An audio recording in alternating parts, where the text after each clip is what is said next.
The term titration is an experimental procedure where we use an instrument called a burette to find something known as the equivalence point, where we have the exact stoichiometric ratio. Hang on. Please go to the cafeteria. Ho Yin Fong, to the cafeteria, please. Sorry. The word titration, it's used to determine the concentration of a particular solute in a solution. It involves combining a sample of the solution with a reagent solution of known concentration.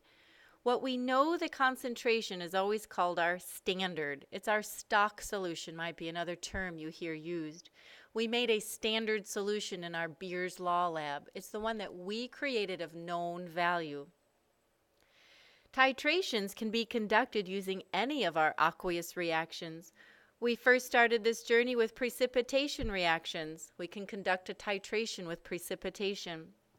We can conduct a titration with acid-base reactions, where water is the driving force. And we can also conduct a titration using a redox reaction. Any of our three patterns of aqueous reactions can involve a titration. The equivalence point is that point at which stoichiometrically equivalent quantities are brought together. That's simply known as the equivalence point. Where do we have a perfectly balanced equation, no limiting or excess reagent? In acid-base reaction, we use something called an indicator to help us see the equivalence point. Commonly, we've used phenolphthalein.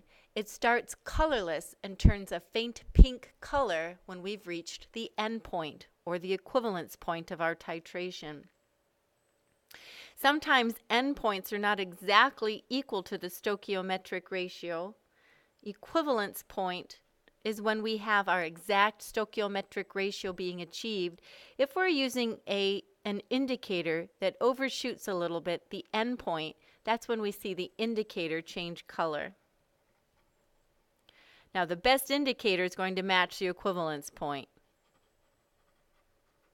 We'll talk more about that when we eventually in the springtime get to our acid-base chapter and talk about equilibrium.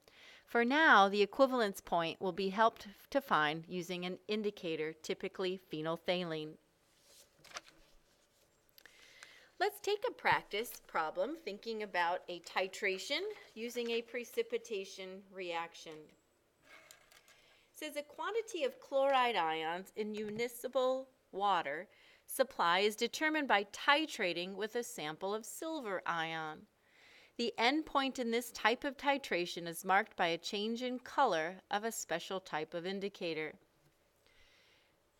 Thinking about what this just said in terms of the chemistry, it says a chloride ion is titrated with a silver ion. Now generally we'll see the positive written first. An aqueous silver ion is being titrated with an aqueous chloride ion, and what will happen is a silver chloride will precipitate out. So a silver with a chloride precipitates to form silver chloride. Sometimes they'll even add an indicator to let you know that solid is forming. This white solid crystal that forms also lets us know the reaction has gone to completion. How many grams of chloride, that's my want, grams of chloride, are in a sample of water if 20.2 mils of a 0.1 molar silver ion is needed to react with all of the chloride? We're given information about the silver, a volume and molarity, and we want to know the mass of chloride. We'll start our journey with what we are given and head to what we want to know. The molarity of the silver was given as 0.1. Let's write that as the definition, 0.1 moles in every liter of solution. So when I multiply by the liters, 0.20,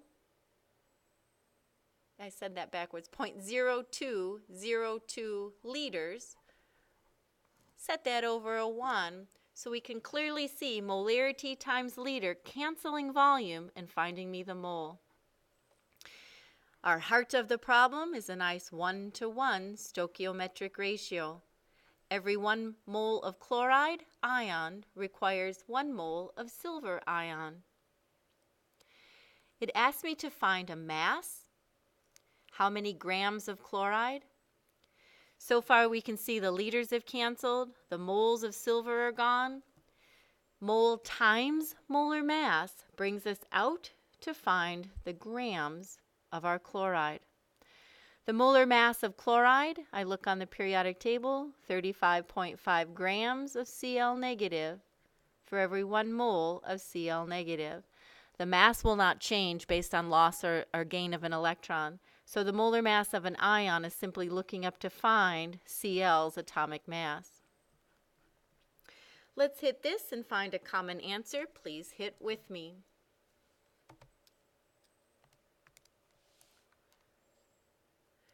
0.1 mole times our volume of O2 liters for silver, molarity times liters, times 1/1, the stoichiometric ratio, times the molar mass of 35.5 grams per mole for chlorine.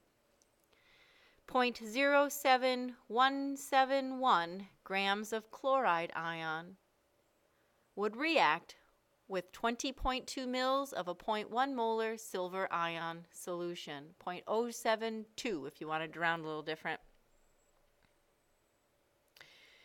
If the sample has a mass of 10 grams, what percent of chloride does it contain?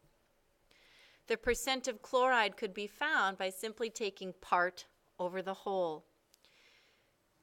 0.0717 grams of chloride divided by the 10-gram sample expressed as a percent will tell us out of the 10 grams how many of those grams are being contributed from chloride ions. So while that answer is still on my screen, I'll divide by 10, express it as a percent, 0.7171%.